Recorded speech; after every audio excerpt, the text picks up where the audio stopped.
Good morning. Happy Wednesday, everybody. Welcome in. Welcome in. We've lots to talk about today. NBA draft, obviously. Let me pull that up here.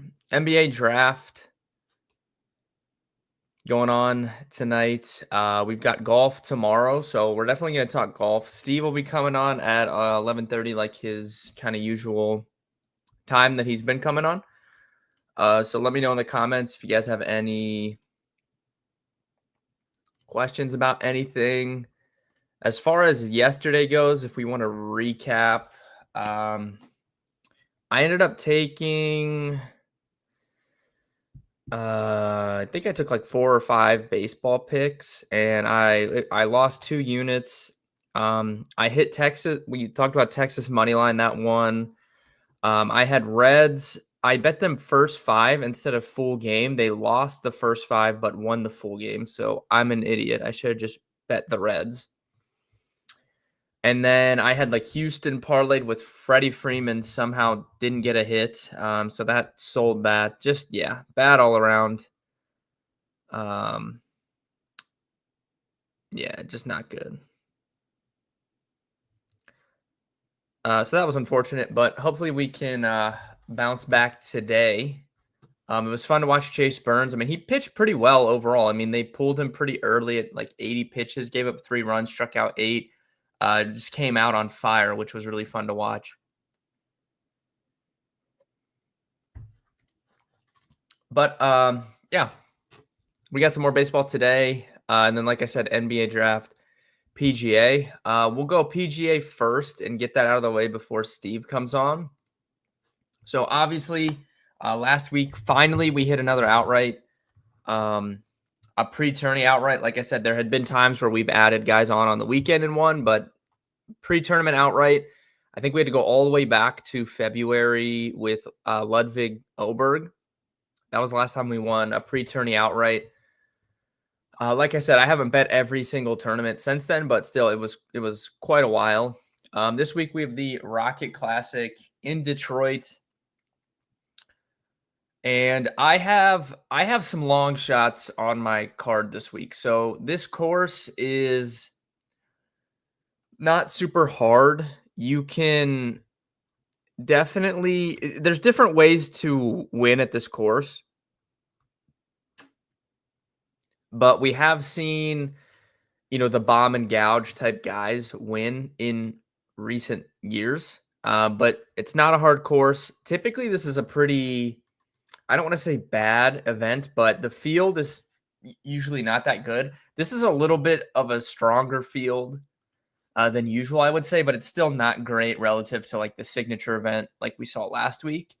And then the guys at the top that are big names that are playing, Colin Morikawa, Patrick Cantlay, those are the guys that, in the last 2 years have really struggled to win. So I'm not super scared of fading those guys at the top because they've had issues closing out tournaments. Now, Keegan is here and he just won last week.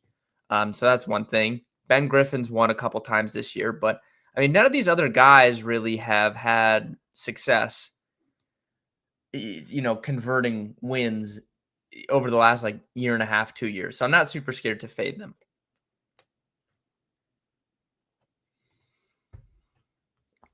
So, first pick for me, I absolutely hate this guy, but he kind of checks all my boxes this week. He played pretty well last week as well coming into this. It's Wyndham Clark 35-1. I just really hate Wyndham Clark, but he's on the card. I debated, so I wanted to have somebody kind of above or below, I should say, 40-1, just because I have a lot of these longer shots. And it kind of came down to him. It came down to Wyndham Clark versus Max Grayserman for me. This is a course where I could see a young guy breaking through, which we've seen that in the past. So, Grayserman is someone that I think is very good, and I've bet a few times this season already. So I definitely debated him. Luke Clanton, I like a lot. I can't really sell myself on betting him 40-1 here. If we got him more in this 50 or 60 range, then I would have had Luke Clanton on my card. So Luke Clanton is on the potential I might bet him on the weekend list. But I ended up taking 6 outrights, which is more than I usually take anyway. So I'm not really going to be looking to add guys live unless I feel really strongly about it. But Luke Clanton is on that potential I could see myself adding them list. I just don't like his price, or I would be motivated to take him. So Wyndham Clark, 35-1. I hate him. Yeah, I don't really know I don't know what else to say other than I hate him, but I think it makes sense this week. So Wyndham Clark is on the card, 35-1. Chris Gotterup is the second pick here at 50-1. We bet him, if you guys remember, in our parlay. We hit that 9-1 parlay Sunday at the U.S. Open. We had Chris Gotterup in there. Honestly, rates out pretty well for this course for me, and I don't mind the number 50-1. I actually think if you have Bet365, you can get 55-1. So, yeah, if you have access to Bet365, you can get a 55-1 there. But Chris Gotterup, number 2 for me. And like I said, I have 6 guys this week. So number 3 is actually going to be Cam Davis. I got him at 90-1. He's 80-1 here. Shop this around. Maybe you can still find a stray 90 out there. But Cam Davis, I just didn't understand this price. If you guys don't know, multiple time winner at this tournament. I understand, like, maybe the form isn't where you'd want it to be, but I don't understand how someone's won 2 times at this course recently, and they were pricing him at 90-1. That may seem like a very, like, elementary way to look at something, but that I'm just taking you. Like, if you've won multiple times here and you're that high of a price, and there's not some, like, weird factor, like, I didn't understand why he was 90-1. I thought he could have been comfortably, up in this range, and I would have been like, okay. But 90-1, Cam Davis. And then I also took Jake Knapp here at 80-1. Fits that mold of a young guy I could see breaking through here, bomb and gouge. Like, yeah, it just fits really, really well for this course. And I don't hate that number at 80-1. So Jake Knapp, 80-1. Cam Davis, I took him at 90, but he's 80 apparently now. I'd shop around and see if you can find that 90-1 on Cam Davis. Then we moved down here. I took him at 110-1. He actually was 140-1 on Monday, and I forgot to take him. So I got stuck with that stale 110-1. But Aldrich Podkeeter is 100-1 on FanDuel. Like I said, shop this around. You could probably find a 110. Literally the definition of bomb and gouge. He's got the longest driver on tour. Young guy that could break through. Really hasn't played that well, but honestly, when I looked at his numbers in terms of recently, it wasn't as bad as I thought it would be. And I kind of made a mental note like a month or so ago that I was going to bet him at this tournament. And I was kind of bummed out when we got to this week. So I was like, man, he just hasn't playing that well. But I looked at the numbers. They weren't as bad as I thought. And yeah, I mean, if there's anyone that can bomb and gouge, it's Aldrich Podkeeter. So perfect fit for the course here. 110-1. Wish I would have grabbed that 140, but I forgot. And then the last guy, I will admit I don't know much about, but Sam, who I told you guys I was going to try and have on the stream some moving forward to Tuck Golf, he is on him. So I decided to ride along with this. David Skins 500-1. So like I said, we have a lot of long shots this week. How I'm going to play this is outside of Wyndham Clark, I'm taking all of these guys top 5 along with the high odds here.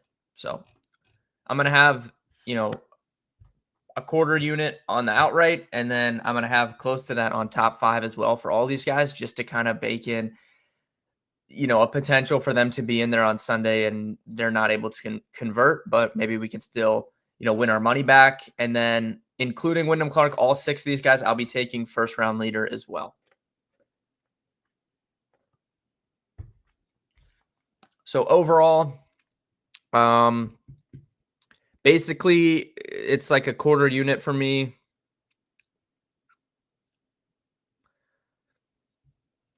So basically 1.5 units on the outrights, and then another 1.5 on the first round leaders, and then, 5 of them top 5. So we're about we wagered about I've put in about 4 units on this tournament. And if we could just get we can get one of these guys in the mix on Sunday, I'm going to be happy. So there's about 4 units to be wagered on this tournament, 6 outrights, 6 first round leaders, and then 5 of these guys top 5 as well. Everybody after Wyndham Clark. Those odds vary. I'll just pull it up. So, I mean, you can see, Goddard's 10-1. Knapp. I miss. Goddard is 10-1. Knapp is 14-1. Cam Davis is 16-1. Potgieter 18-1, and then Skins is like 20 something to 1 or 30. Actually, it might be even higher. But yeah, he's way higher.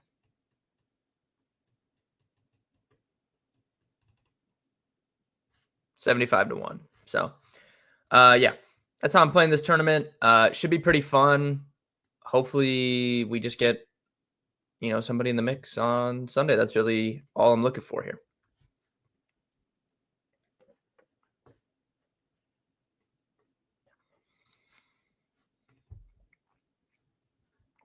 If we look at first round leader odds too, Clark 55-1.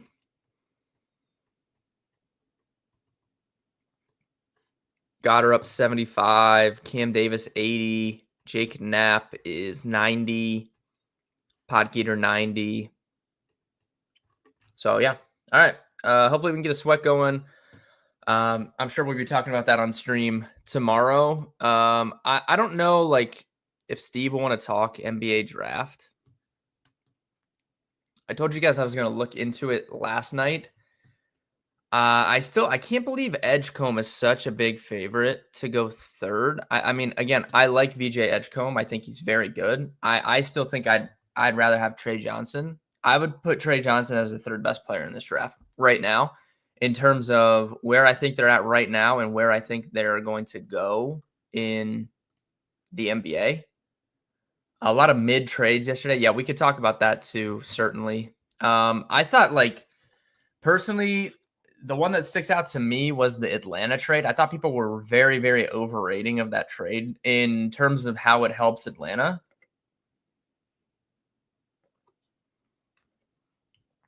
I think, like,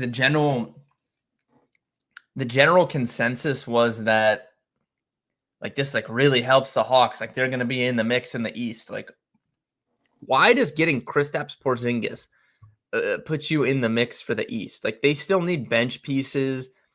They objectively weren't good last year. The last time we saw Kristaps Porzingis, he couldn't even play. Like, do we even know if he's healthy? Like, does anyone actually know if Kristaps Porzingis is even healthy? Like, I thought people were, like, really going for it, evaluating that trade. I don't know. I didn't see it. I also thought, like, where did this, like, thing with the Celtics come from that they were going to trade Jaylen Brown or Derek White? Like, people are like, oh my God, they're getting rid of anyone's on the block. Like, we knew this was going to happen. Like, I don't understand this. Like, we were talking about this like 2 months ago. Like, okay. Whenever Jason Tatum got hurt, I was on this stream and we were talking about how they weren't going to have Drew Holiday and Kristaps Porzingis next year. Like, we knew this. So why were people acting like they would trade other people because they traded those two? We already knew they were trading those two. They're trying to get under the apron because they're not going to be competing actually without Jason Tatum. So why would they spend all that money? Like, I didn't understand. People were like, I don't even know. I don't know. I don't understand. Anyways, yeah, exactly. Atlanta would actually need them in the playoffs. Exactly. I don't know. I didn't think it was that big of a deal, but some people were, like, really sending it. Con Knippel's minus 165 to go fourth now. Again, pretty crazy. Like I said, I love Con Knippel. I mocked him third overall. there's not a situation where I personally would take Concanipo over Trey Johnson. Now, I understand the Hornets, you want to talk about roster construction, all that stuff, whatever. I can't believe that Fears is favored over Trey Johnson to go 5th here. Ace Bailey's favored over him here. Do they really? So they really think where is Trey Johnson getting picked then? If he's not the favorite, so he's not going 3rd, he's not going 4th, and I guess it's like 50-50. He goes 5th. They don't think he's going 6th, and they don't think he's going 7th. So they think Trey Johnson is going to fall all the way to 8. I understand this.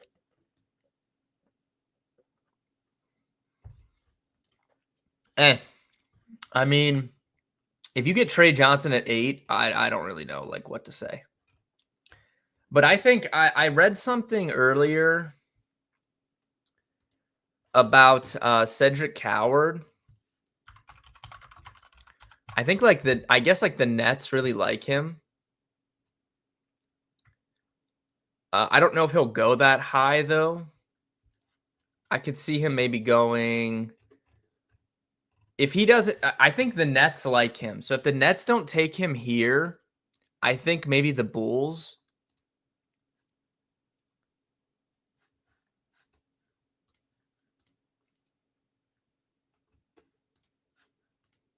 I could see the Jazz or the Bulls potentially.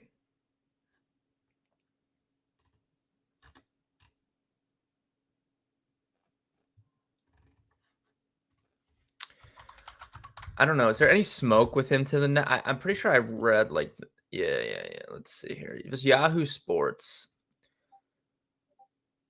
Cedric Coward among wing prospects Nets are eyeing. Let's see.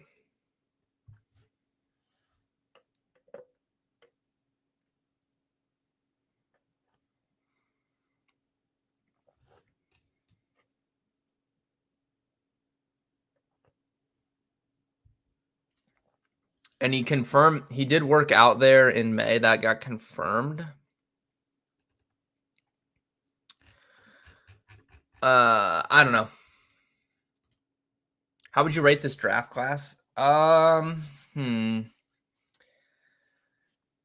interesting question because I think Cooper Flagg is the best player that's come out in a few years. Definitely better than anybody last year.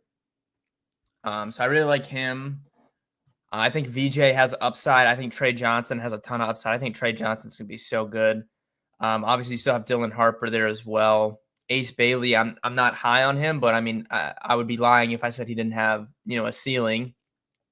I think Con Knipple ceiling might be a little bit lower than those guys I just talked about, but floor is high. I think Con Knipple is going to be a very good, contributing role player in the NBA. That's why I wish he wasn't going to Charlotte. I think Con Knipple would be so good on one of these fringy playoff teams.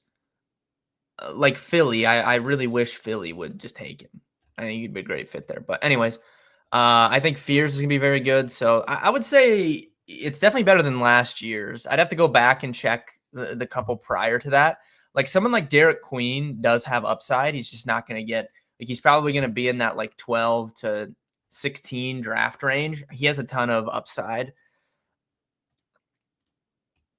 I don't know. I'll be transparent though. I took Cedric Coward to get picked by the Nets. I took this at 20-1 and it's 11-1 now. I don't really this would not be a big play for me. So I wouldn't go out and put a bunch of money on this. But if you want to ride along, I did take this at 20-1. It's 11-1 after I saw that Yahoo Sports article.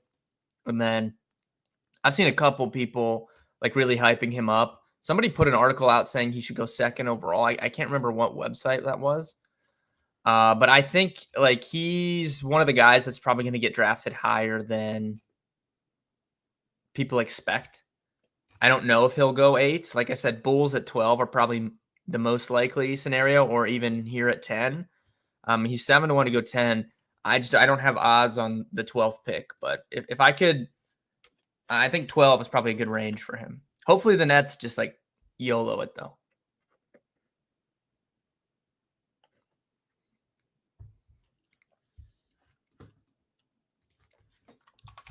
I'm gonna look. Let me look at the last couple drafts. Definitely better than last year's. Obviously, the Wemby draft is including Wemby, so I can't say this one's better than that. And both the Thompson twins are very good from that Wemby draft. Obviously, I think Brendan Miller can still be pretty good. Casey Walsh went 10. Very good. Good player. Derek Lively, 12. Keontae George went 16. That was a pretty solid draft. I'm trying to peruse the second round if any they like.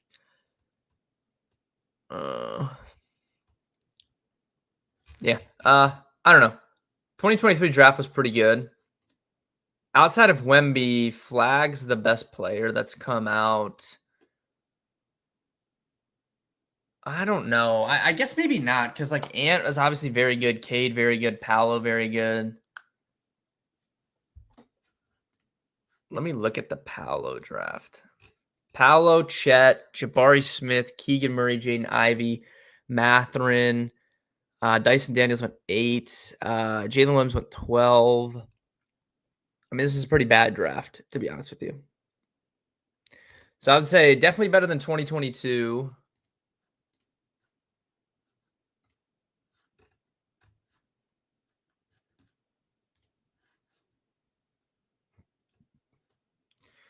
(2021) was Cade, Jalen Green, Evan Mobley, Scotty Barnes, Jalen Suggs, Giddey was in there, Sengun was in there.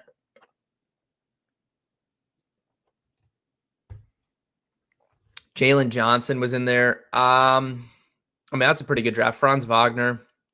It's a pretty good draft. I would say definitively better than last year's draft and better than Paolo's draft. I don't know about any of these other ones. Ant and LaMelo kind of carry this one as well. I would say, and Halliburton. Maxey went pretty late as well. That's kind of like top heavy though.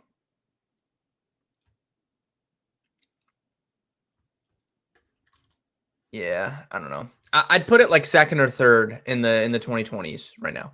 Probably third.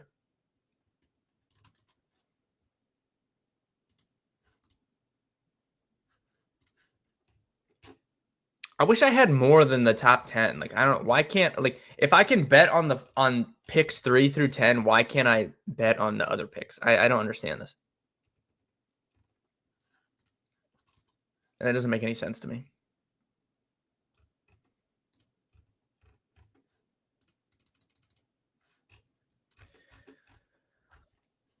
Let's look at baseball quick before Steve hops in here. Everyone's gonna be watching this game here. 6.5 total is insane. I would take the over on that.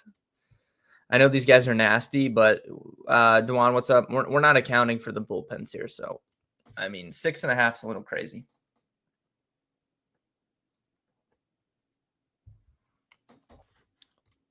Dewan, what are you hoping? Like, I'm assuming you're like a Wizards fan. So is there anyone like you're hoping the Wizards get tonight?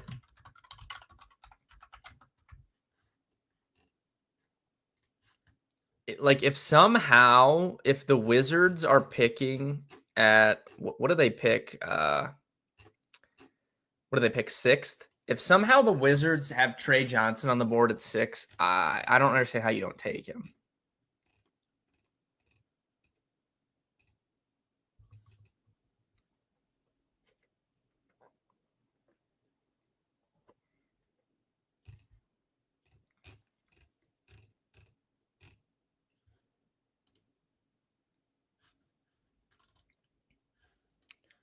I just can't believe.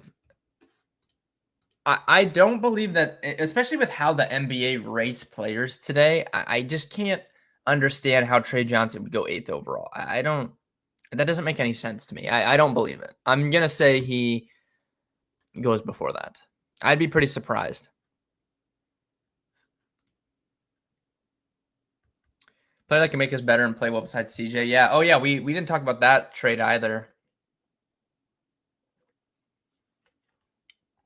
Eh, I mean, I'm a big, obviously, CJ McCollum fan. He's from my hometown. Like, he grew up near me. So I've been a fan of him since he was in high school, then at Lehigh.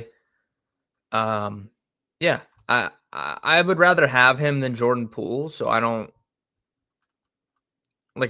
want to say it was a bad trade, but it was just like weird. I don't know. The Wizards team is so weird. I mean, CJ McCollum, Chris Middleton, Marcus Smart, and then obviously the young guys, Sar Coulibaly, Bub Carrington is in there. I don't know. I don't really. I think don't they have Malcolm Brogdon too. It's just a weird team.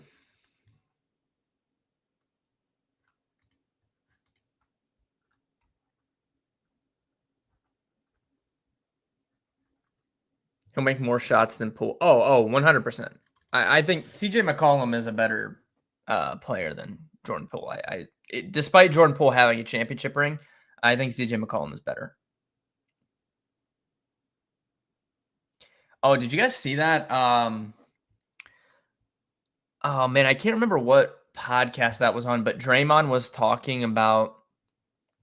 They were asking Draymond about the whole thing when he punched Jordan Poole, and he was saying he thought they'd be able to move on from it, and they weren't, and he was talking about it.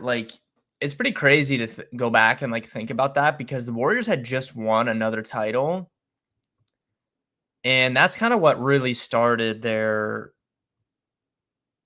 descent. Because they were past their prime when they beat the Celtics, but they still were past their prime and they still won another title.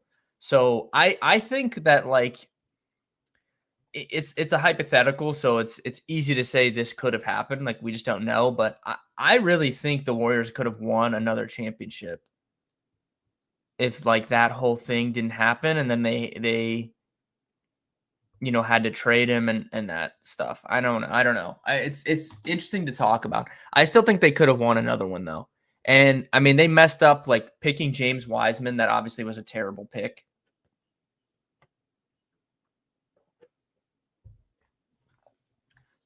And not even I don't know, Kuminga's been okay. He played well in the playoffs last year, but he hasn't lived up to what they thought. They've really struggled they've really struggled in the draft the last couple years, to be honest. Just some swings and misses. He's got a banned podcast during the season. Too many players are distracted by them. Yeah. I mean, I would rather them be distracted by doing a podcast though than doing anything else that they could do. But it's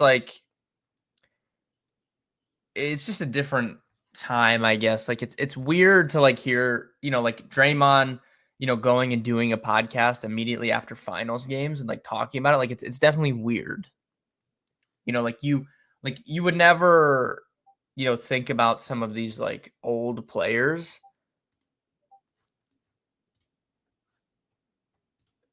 talking so candidly about wins or losses immediately after the game ends. It's definitely weird. It's something to get used to, but I don't know. I don't think it's the worst thing. I don't know how you would stop it though. It's an interesting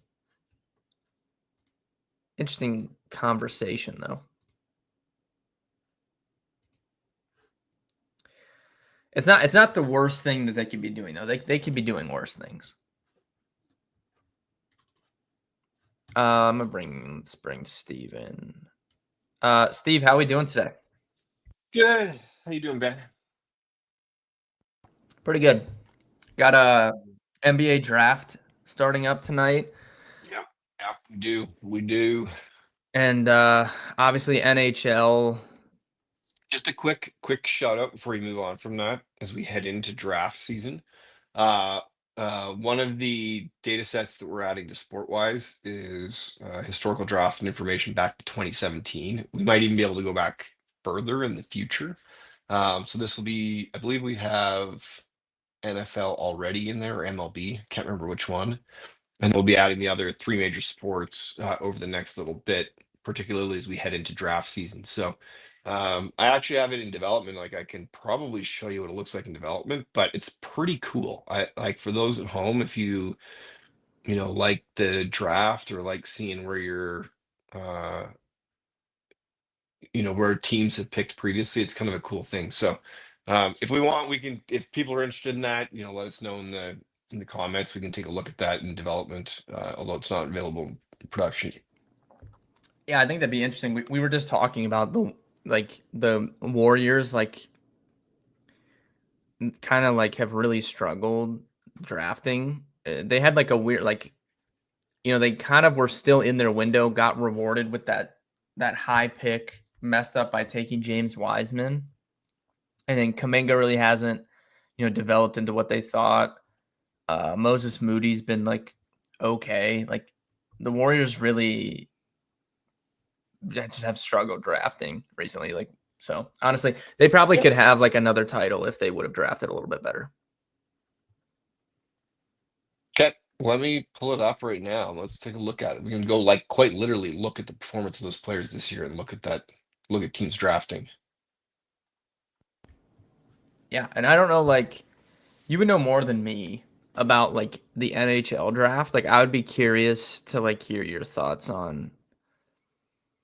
I I don't love like. it. I just don't. Yeah, I just don't know enough about it in terms of like how often is it more like baseball or is it more like the NBA to where maybe it takes a little bit longer for a lot of them to develop, or football, like I've said countless times, is really the only it's really the only draft I feel like where you're if in the first like 3 rounds you can get guaranteed guys that are going to like start for you the next year. Yeah, let's look at it. Let's take a look. Um, Let me figure out how to work a computer. Oh geez, I feel like my parents right now. That's all right. Um yeah, even in the NBA, I feel like it's like once in a while, you get these can't miss guys at the top. Like Wemby is going to be playing right at the start, but a lot Okay, of can the you see my players are screen? so young. I see StreamYard right now. You don't see my screen? I can see your screen, but you're showing me like our video. That's weird. Okay. Wonder if it's going to do. But a lot of these players in the NBA, it's like they're so young. It's hard to expect them to contribute immediately. You see it now? Um, I don't think You so. I don't know what that is. okay. I can see it, but I don't know what it is. Okay. Let me. I think maybe it's because I have the browser in incognito. Let me. This is must see TV right now. That's all right. We'll just Not pull up the sure. next Let me one pull these in. odds back up here. Yeah, fill the air while I get set up here. This is a. Well, I was trying to figure out who. I don't know. We were talking about it when Abel came on about like who the Raptors were gonna take.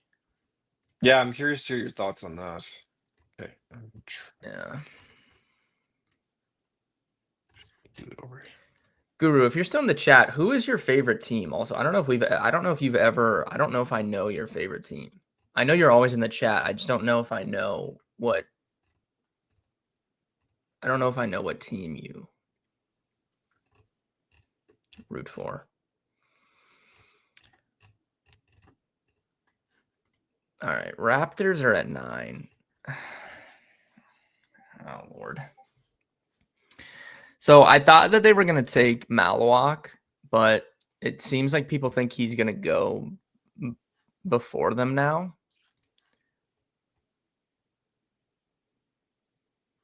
I don't know who any of these guys are, so I don't really have So, much of an opinion. so Malawak is like the big 7-footer that played for Yeah. Duke last year. So I think he was like when we talked prior when Abel was on, I said that's who I thought they would take if he was there.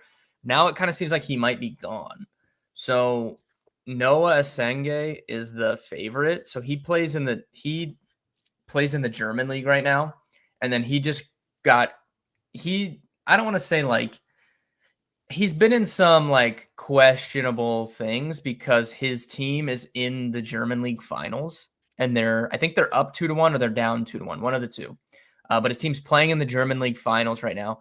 And he actually is just skipping the rest of the German league finals to come here and like go up on stage and like get drafted. So people are like mad at him for doing that. I don't know. It's a I bit don't know. weird. It is a bit Yeah. weird. Yeah. So Like, I guess if it's your dream and your payday, like, I understand it, but you would think like a team guy would want to win a championship for his buddies. yeah, I don't know. So he's the current favorite to be selected by the Raptors tonight. I don't know much about him. I don't study the German league You basketball film. don't? No, so I don't Ben, know much I'm about him. shocked. I Yeah. thought you'd be like up to a Bundesliga and basketball league. Yeah. I love to watch the summer league, but I don't dip my toes into the foreign basketball league. So I don't know much about Uh, him. Carter Bryant played at Arizona. He had a good pre-draft process. It seems like he's risen up boards. And then Derek Queen's right here at 5-1. Now, if this were my team, I would probably just take a shot on Derek Queen. I think Derek Queen's probably going to end up going like 12, 13, 14, 15, somewhere in that range. But I think the upside is certainly there. I would probably take a shot on him. But I don't run the Toronto Raptors, so I have no idea what they're going to do.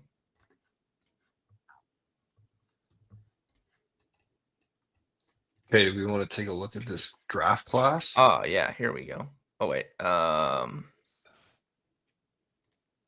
we go. So everybody at home, this is not available in production yet, but it should be soon. Like, it might be even today. It'll depend on if Abel's able to get it in today. So like I said, it goes only back to 2017. So, but you get most players, and you get a good smattering over the last 8 years. But the crazy part is, so you can do some sorting and filtering. So let's just pull up all the number ones. And because I've joined this with the player stats from this past year, I've got their performance. So it's pretty crazy when you look at some of these guys, like Markelle Fultz. Woo, not good. 8 years later, and you're averaging 2.7 points per game. The interesting part is, we just go points per game. Obviously, we got SGA, my boy, picked at 11. You've got Luca at 3. You got Anthony Edwards, also a big fan of him. Number 1, Tatum, 21, Kate Cunningham, 33. So it's not, it's not a guarantee that if you're picking in the top 5, that you're going to have one of the top players. It's actually, I was surprised, given that, the 10 player league, 10 player team, sorry, the amount of exposure these guys get in college basketball. And I'm only looking at offensive performance. So if we added like rebounds and stuff, we could probably get a better view. But I'm a bit surprised that number 1 overall, top 5 doesn't often lead to a guaranteed offensive superstar. Yeah, and I think the more like interesting thing to look at is just like if we went team by team, like it's not going to show up because Luka technically got drafted by the Hawks, but there was like with the trade with the Mavericks and stuff. But who picked in front of them? So Luka went 3rd, right? Like, so the Sacramento Kings passed on him. We can do that. Just give me 1 minute. So we've got so what year was he drafted in? 2020? No, I think it was before that. It was like 2018. 2018, yeah.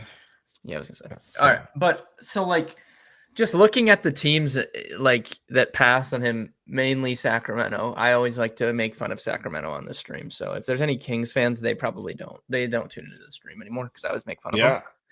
But I mean, picking Marvin Bagley over him, and then to hit one of the following years, like the Kings hit on their draft pick. They got Tyrese Halliburton late, and then they trade him away. Like the Kings just do the dumbest thing. I don't understand the Sacramento Kings.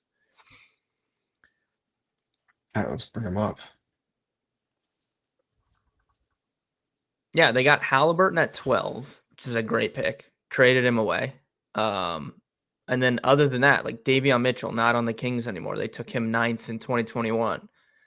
And just none of these other guys are good. This guy never played in the league 2 years later. That's crazy. It's pretty bad, man. The King, I feel if you're a Kings fan, I mean, you have like some real resilience. De'Aaron Fox, right? Like not on the Kings anymore. They just traded him to the Spurs. So, I mean, they've had a really rough go of things in the draft. Yeah, you are correct. You were mentioning the Warriors earlier, though. Take the Kings out of there. Yeah. Warriors not good either, though. Kind of surprising. No, it's bad. Actually. Like Jordan Poole was a hit. They took him at 28th. He won a championship with them. And then, the whole thing happened. They had to trade him because of him and Draymond and all that stuff. But to take James Wiseman second overall, terrible. I mean, Moses Moody is like, they took him at 14, but still not good. Kuminga has never developed into what they thought, even though he won the playoffs last year. And then nobody else is really good here. I mean, Podziemski plays for them now. Quentin Post plays for them now, but they're role players. Yeah. Pretty bad. So the other thing that I like to do with this is I like to do let's do the wraps. Who are all the 9th overalls over the last few years? So who can you expect at 9th? And it's not looking very good here unless you get I'm a big Denny Aftia fan. I think he's underrated, but if that's the high bar, that's not good. Yeah. So not good for the wraps. Like the only Zach Edey. Yeah, too bad they didn't pick 9th last year. They could have got the Canadian kid in there. The ex-hockey player. Yeah, I think that would like that one. This one might turn out. I'm a big Zach Edey fan. He'll never have the points per game, like a high-profile offensive superstar, but could be a real critical factor. Play hard minutes on a winning team. So I like that pick still. But everybody else, not good. Woof. No, not good at all. Any other teams we want to look at? Can you pull up the Nets?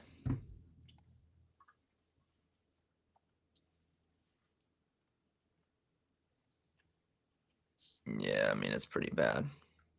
I mean, Cam Thomas is like an inefficient scorer, and this is bad, man. Some of these teams are so bad.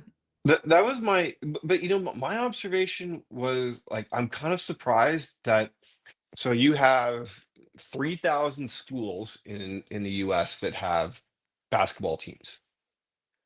So you have 30,000 basketball players or more playing university, college level. Then you've got the rest of what's going on in the rest of the world. And all you need to do is find 10 players on your NBA team. Like, this goes back to my whole conversation on quarterbacks. It's like, how can you not find more guys that will be more productive? And I know that I can't. Yeah, I think you had the hot take on the Kevin Durant trade. Sorry, Kevin Garnett would have been a long time ago, that trade. He did get traded to the Nets though. But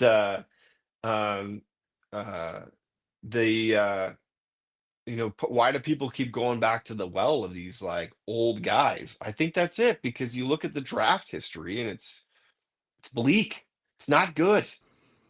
It's ugly. Yeah. It's scary. And then you have the Thunder, who have built an all-star team by drafting and still have. See, they did it the opposite way, because they were on the opposite end of one of those trades, right? Like they weren't acquiring the old guy. They were acquiring all the assets. They traded Paul George for Shea Gilgeous-Alexander and a ton of picks. They were on the opposite end of it, and they actually, capitalized on that. And they still have like 5 picks over the next 2 years from some of these trades that they've made. So they have done it correctly on the opposite side. And I think honestly, I will root for Phoenix. I don't like Phoenix's owner, but I will root for them to come out ahead. Like if they can make good on like some of those, like they got like 5 second-round picks or whatever in that trade, along with Jalen Green. Like Jalen Green could develop into a very good player, and if they hit on a couple picks, I mean, they'll be better off than they were because they weren't good with Kevin Durant. So it's not that hard to improve. Yeah, agreed. I mean, So it's just crazy, man. The Suns were literally like getting the number 1 seed in the West, going to the NBA Finals, like almost winning championships. And you just like, I know there was drama with Ayton and Monty Williams and that whole mess, but like DeAndre Ayton wasn't the reason you were there. Like you could have survived trading him, but they literally blew up their entire team, and they've never been good since. yeah, it was wild. And then, so like, if you go back to the Luka trade, because they got 3 picks in that, right? Yeah, Am I misremembering? yeah.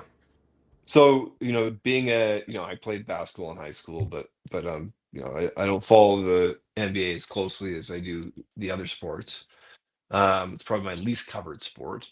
But then you look at that trade and you're kind of like, oof, Luka, for like knowing that the draft track record is not a guarantee. That's got to be terrifying. If you're in Dallas, that's terrifying. Actually, they only got 1 pick, I think. Okay, maybe it's not bad, but Yeah, it was. Yeah, I think it was just AD in 1 first-round pick. I think, off the what's top of my even head. worse? Yeah, it's bad. That's why it's so bad. And then this guy gets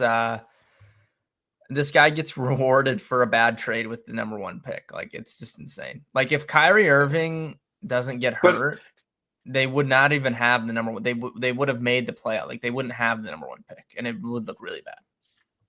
again, though, let's look at number 1 picks. Oh, sorry, rookie. I'm struggling to use computers today. It's all right.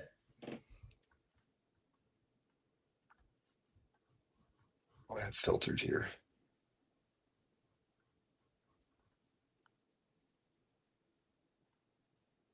There you go. Actually, I want to do this. I want to do this. This is what I'm trying to. There we go. Look at those first overalls.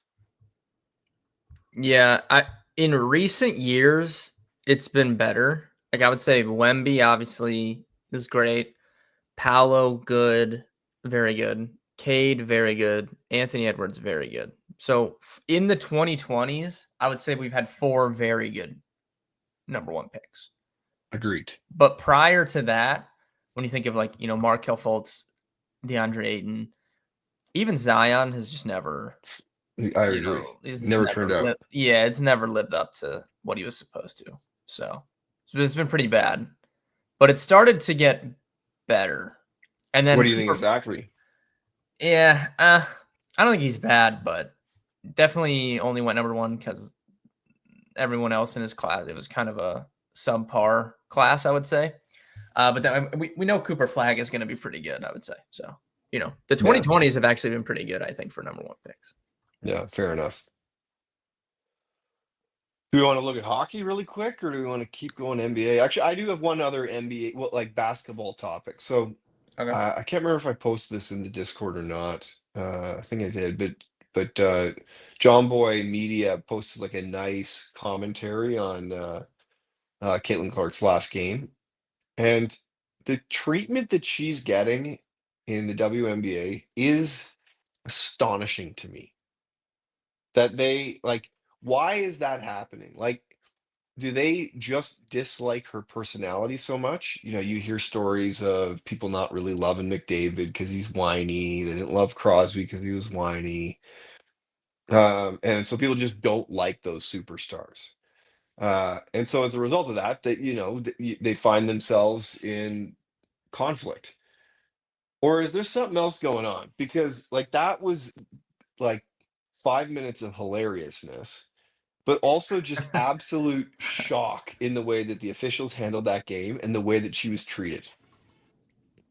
Yeah, if someone in the chat may be able to answer, like I have always been like, oh, this is the year, like I'm gonna get into the WNBA because I don't have anything against the WNBA. I know there's a lot of people on, Twitter, wherever that they like put it down or hate on it. I have nothing against the WNBA. I love to watch like women's college basketball. I was a big like I've always liked Dawn Staley.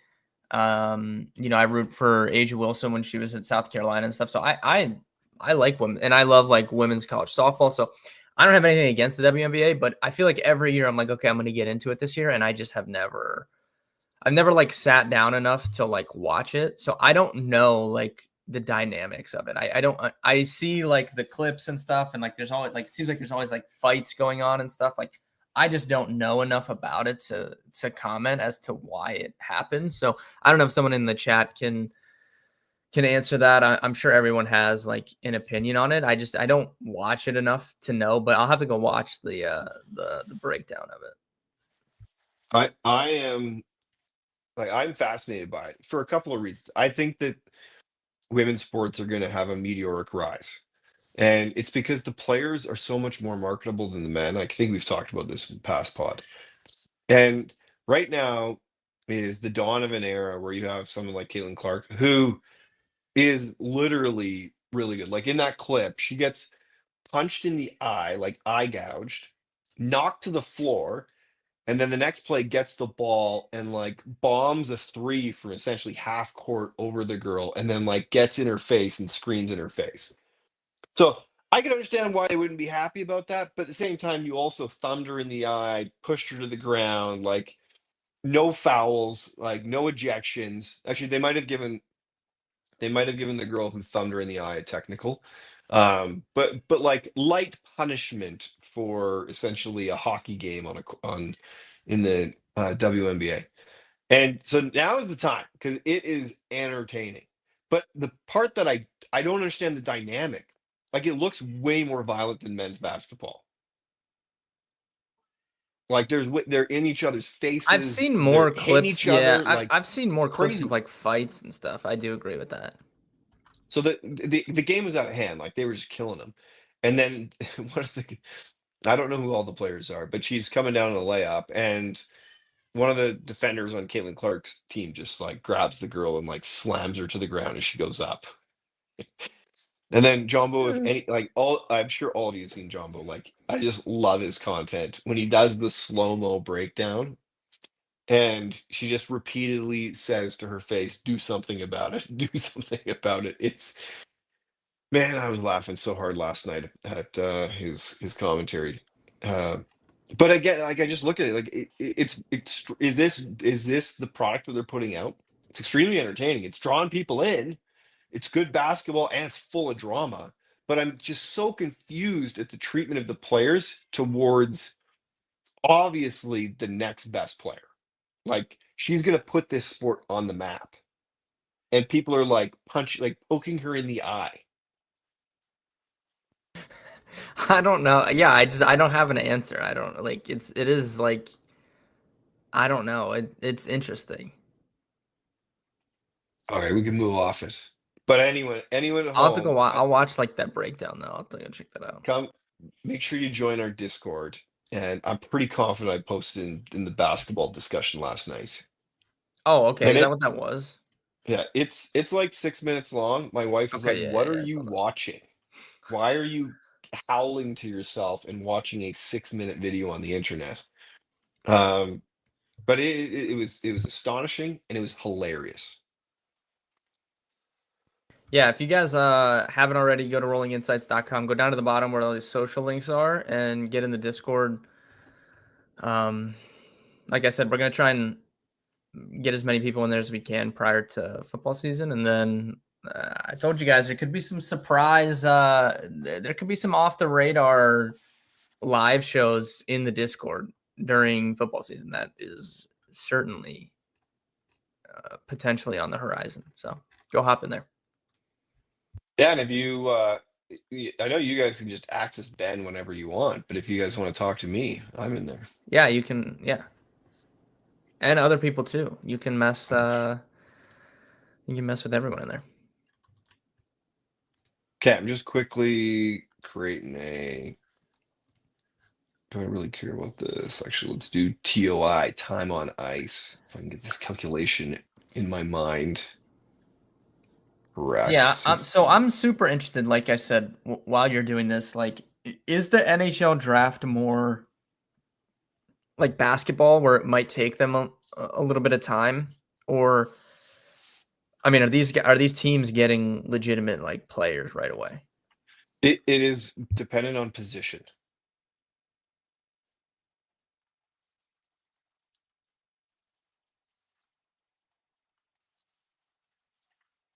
So it really depends if so for example, you have a goalie. Does that make sense? Yeah, okay. If you have a goalie, um, it takes them a long time to really develop and get to that point. Like it's their late 20s. Okay. You know, some goalies it's like even their early 30s, which is crazy. But I think it's such a mentally fatiguing position that it requires a great deal of maturity. And you only have so many spots to like climb the ladder because there's really only 30 starters in the league. I think it's 32 teams now. 32 starters in the league, and you got 32 backups. There are teams that are doing 1A, 1B now, so there's a bit more of a split, especially since goaltending has gotten so much better over the years. But so then you have 64 goalies total playing in the NHL. Um, and again, back to kind of the quarterback and the basketball player, there's a lot of goalies, in amateur hockey and then minor pros. So, you have a guy like Binnington who kind of out of nowhere starts in the ECHL, into the AHL, and then that same season wins the Stanley Cup with the St. Louis Blues. He's obviously a bona fide superstar, led Team Canada in the Four Nations this year. Went toe to toe with Hellebuck in the first round. So, goaltending is one of those ones that most teams are not picking a goalie in the first round, or even first two rounds, to be honest. What The other has thing, there ever been like this amazing goalie that got drafted like in the top five?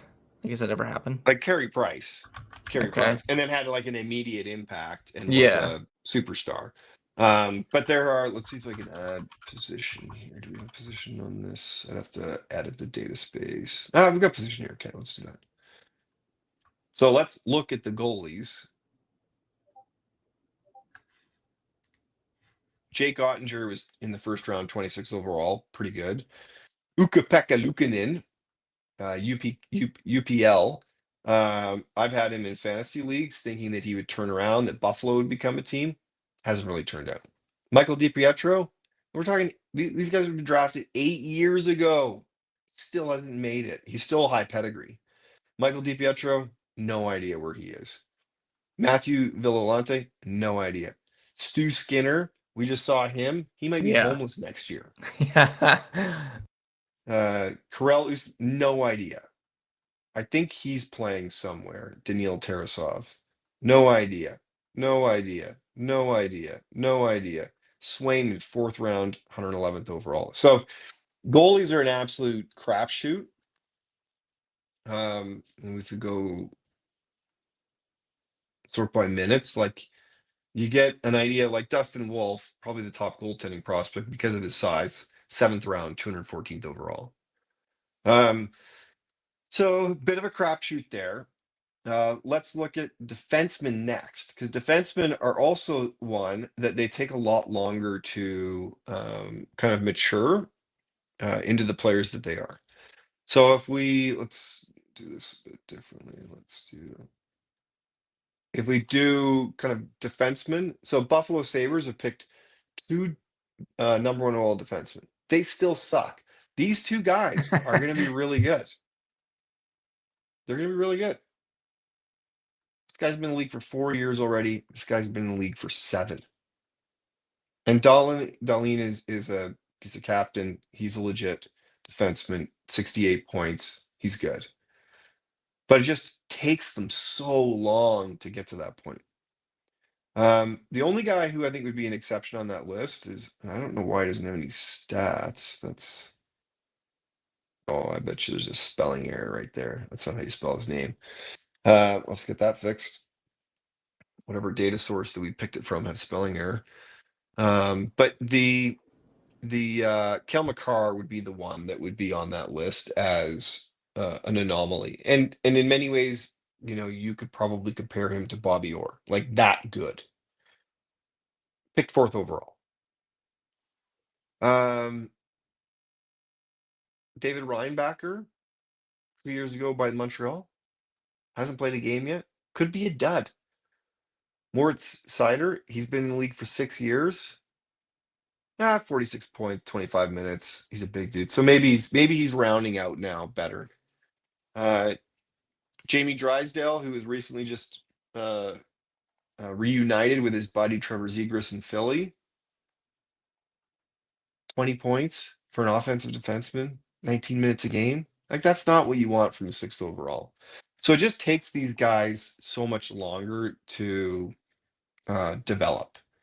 There's another guy on here. Where is he?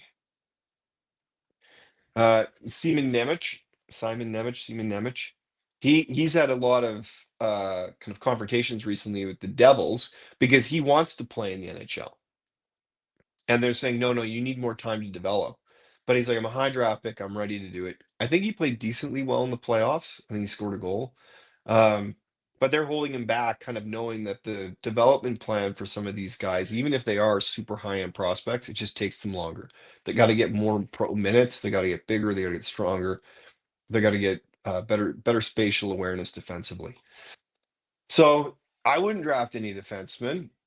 Interestingly enough, this year, undisputed, according to the odds, number one overall, Matthew Schaefer. Yeah. So a bit surprising to me. That means that he has to be seen as so much better than anybody else. Yeah, so currently I can't see odds on the first or second pick, so it seems like they are just very confident that Matthew Schaefer is going to go first and Michael Misa is going to go second. I like Misa. A lot. His brother was drafted by Calgary. It'd be great if they could unite, but in the NHL, they just don't trade those top picks anymore. And part of the reason is, like, you come here and you look at it compared to the other league, like looking at NBA, like generational superstar. So that's what he's trending towards. Touted as generational superstar, didn't have a great season last year, but it's funny, you come in and look and you're like, still at 67 points, still playing 20 minutes a game. Not bad. Not bad at all for a 19-year-old. Slavkovsky, I think he's going to turn out. He had a quite good. There's a lot of good young players on that team. He's a big guy, but I think he's going to turn out. Defenseman, we'll skip him.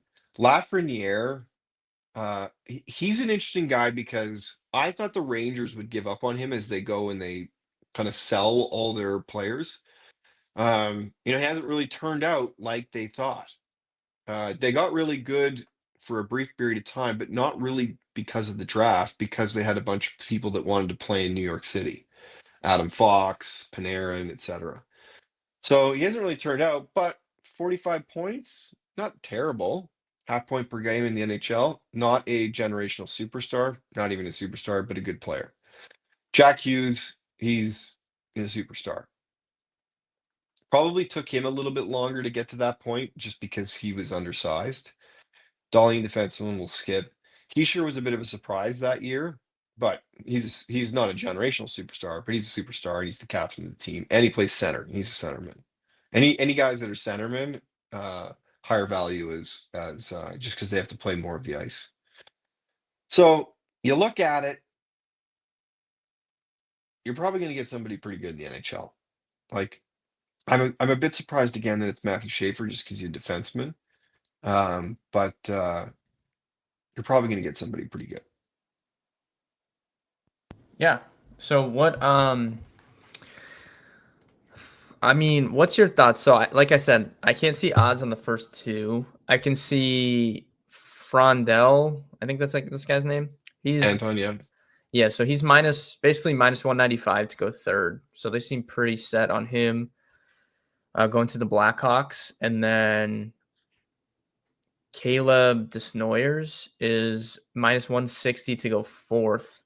So they seem pretty confident in him going fourth as well there.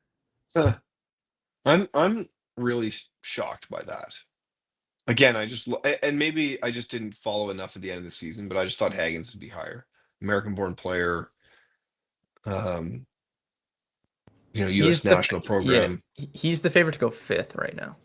Yeah, I just thought he would be third. I thought he could even be second. I thought he could be first, to be honest. Like just sheerly in the fact that like it's going to take 8 years for Matthew Schaefer to arrive.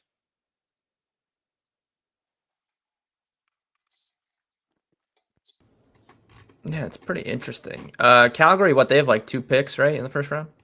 Is that accurate? One of them, I Or 3? think, thought they only had 2, but I Okay, could yeah, I be think 2. I think they picked 32 because that was a pick from like Florida, right? Yeah, So they picked 32 and 18. yeah. But 18, I believe, is gone because that's part of the Sean Monahan. So I think Montreal has that pick. Let me just quickly look at this. Okay. Let me see. I'm looking at a thing. It says they have 18.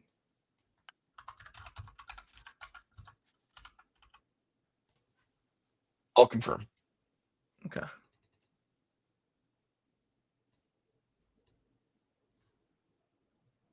They do. Yep, that's the New Jersey pick. You're right. 16 went to Montreal, and then Yeah, they've yeah, okay. got the Yeah. 32. So they pick 18 and 32. So let's look at those picks. Let's look at. So the craziest part about it is Florida, who won the Stanley Cup, had 2 more points than the Flames. And if they were knocked out, the Flames would have essentially had the 18th. They would have the 16th, the 18th, and the 19th pick. If Florida didn't make the playoffs, which wasn't really in question because the East is way weaker, Calgary probably would have had the 16th pick. I So mean, this isn't looking very good here. No, this is not good at all. You're I mean, this is uninspiring.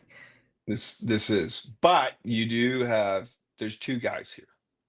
Thomas Harley is turning into a superstar.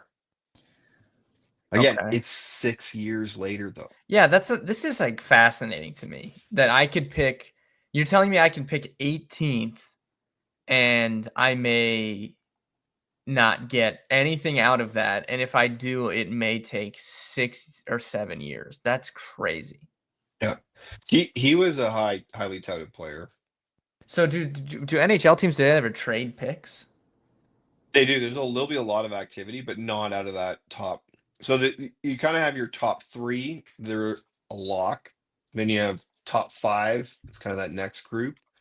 Then you have top 10, and it depends on the strength of the draft class. Some guys, some groups don't really go beyond top 5 as the kind of the sure things. Top 10, and then after that, it's kind of a crapshoot. And I forget what the exact stats are, but I think it's 75% of players drafted in the first round play more than 100 games in the NHL in their career. And then after that, it's a combination of all remaining rounds have a 25% chance. So the second round is like 12, the third round is like 7, and then it just goes down from there. Has So has has there ever been a team like the Rams in the NFL? They just trade all their picks. when teams are pushing to win, that is one of the strategies they will leverage is to empty the cupboards, is the saying, with all their prospects and picks to get active players to try to push all the chips in. Mm-hmm. So I'm trying to think who's like a big like Marchand was not. I don't think Marchand cost them a lot. I think he was essentially free, but Marchand would have been a good player. big free agent, he's a rental player. We're going to go and, trade a first and a top prospect to kind of try to win this year because the team's got a good chance. I don't know why I'm drawing a blank on an example. There's been so many. And in later years, I think people have begun to realize that 20 games remaining in the season plus playoffs is not enough time for them to gel and have the impact versus the cost. Mm-hmm. So the the thing is, this is always my view on drafting in the NHL, is you outside the top five, which is a little bit of luck, given the parity of the league, you don't really know what you're going to get. So you kind of need to, and I'll undo this to highlight my point for those listeners at home. You kind of need to just have a lot of picks. Ignore this one. This is not mapped to the right player. There's two Sebastian Ahos. 13, 12, 29, 39. I feel like, where's Kucherov? This is not.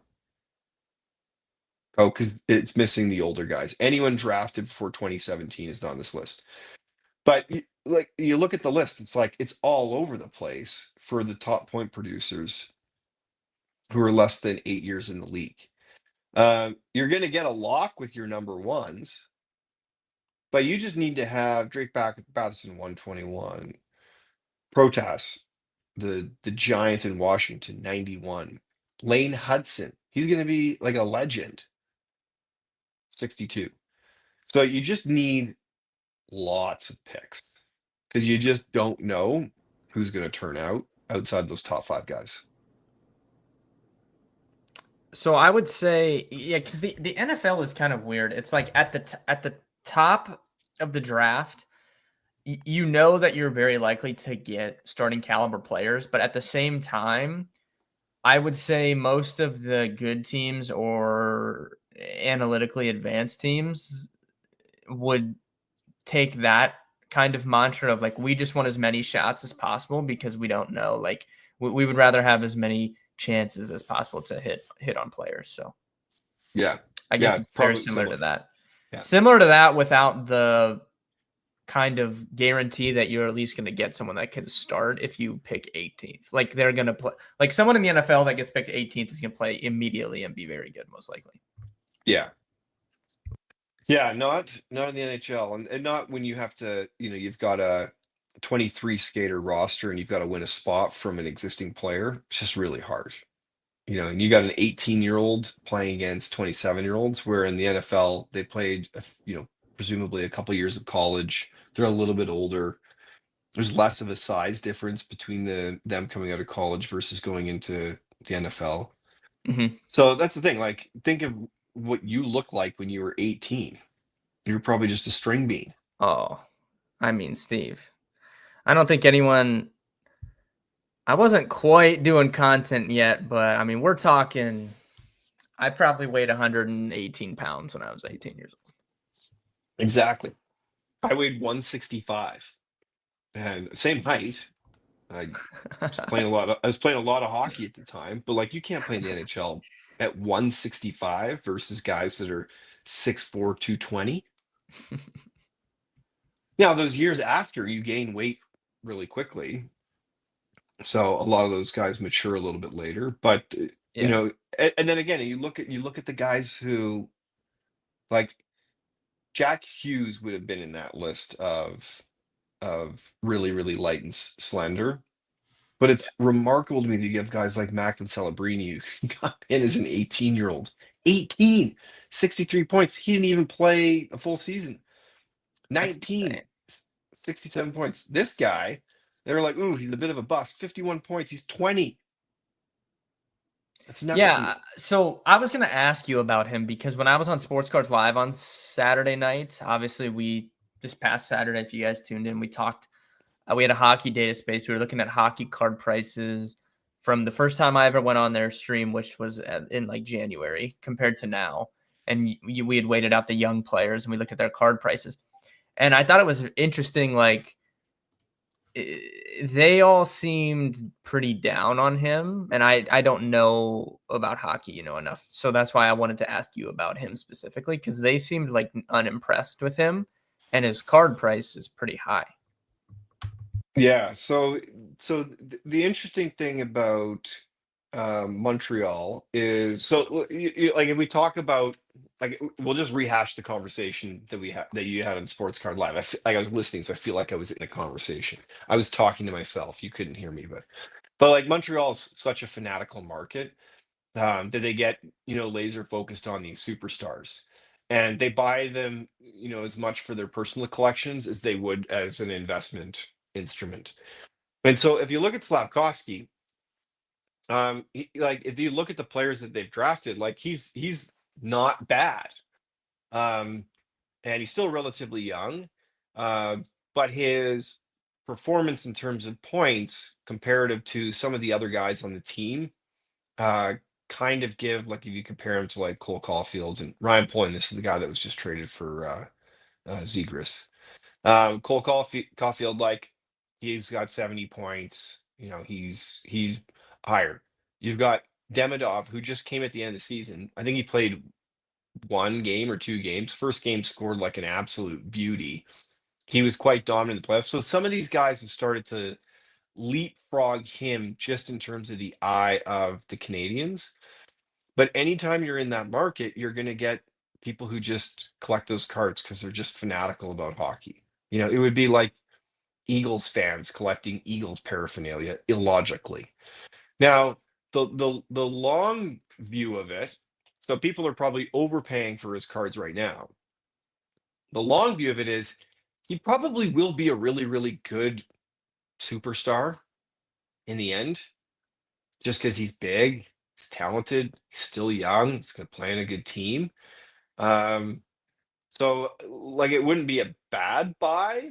I think a lot of it is that the perception of it being overpriced at this stage is just in relation to all the other good players, young players that they have in the Canadians. I don't even think this Interesting. guy's a card out yet, Yeah, I was going to ask about that as well. but he would be if you could get it early because it's Montreal. The card's going to go up. Like, Yeah.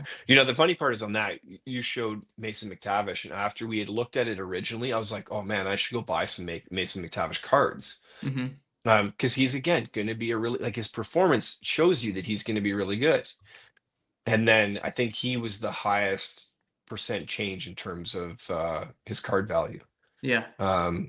So there is a correlation, but there's also popularity market that often factor into it as well. Definitely. I'm excited to play around with the draft classes in SportWise once it is available. So I'm pretty excited for that.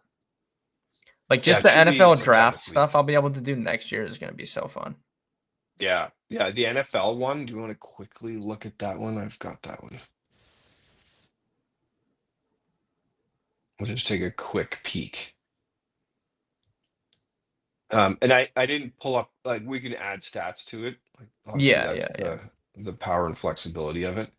Um, but I always find this so interesting. Let's just go with no like old Mitch. First of all, I didn't realize that he'd been in the league 8 years already. Like that to me is Yeah. crazy. Because like when I think of Leonard Fournette, I think of him as like super old. Yeah. And Trubisky, I'm like, well, he should be rounding into his own about now. But Oh, like that's the pretty running old as well. backs, man. The shelf life on a running back is it's Hours. their first contract. I mean, it really is. It's their rookie deal, and then but we've talked about that because now teams can take advantage of this because nobody wants to pay running backs. Like we went from the cycle since I've done content, we've gone from people overpaying these running backs coming off their first contract to now nobody wants to pay them when they get older. So teams like the Ravens and the Eagles can get star running backs on team affordable deals because they're not locked into these huge, expensive contracts anymore. So it's interesting. But in general, the shelf life of a running back is essentially when they're like 27. It's crazy. Yeah, it's nuts. It's like 4 years. I find it So, hilarious that Corey Davis. well, and then the other thing is Fifth like overall. I always forget how old Christian McCaffrey is. Yeah. Corey Davis, fifth overall. I honestly I didn't forget about Corey Davis, but I forgot that he went fifth overall. I mean, he literally played like 5 seasons.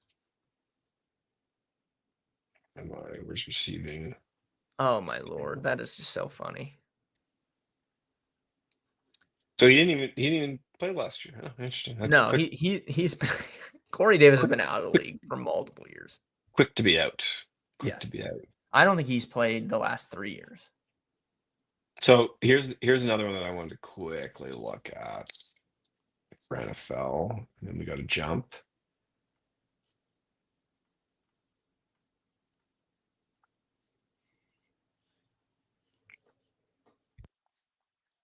It's been interceptions on there as well.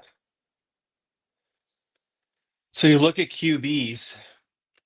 Did Mitchell not have a single play? Nope, I don't think so. Oh, I thought he did. I thought he did last year. But it's funny when you just kind of look at where these guys get picked and how many of them just don't turn out. It's It's shocking bad. to me. You could And just isolate that. You could have a whole thing of the Browns on there. I mean, there's got to be like 50. The other night, I successfully named 40 of 42 starting quarterbacks for the Browns since they returned to Cleveland in 1999. I missed 2. were you at like trivia night? Yes. Well, no. My brother just wanted to see if I could name them all, and I thought I could. I missed 2. I missed Austin Davis and Connor Shaw and Austin Davis were the 2 I missed, unfortunately. Well, that's pretty impressive Yeah. because there'd be a lot of random names on there. Oh, it's bad. But yeah, so like if you come down and look at this list, like it is shocking how good some draft classes are. Like this 2020, man, that's a good one. Yeah, Crazy. Joe Burrow was in there too.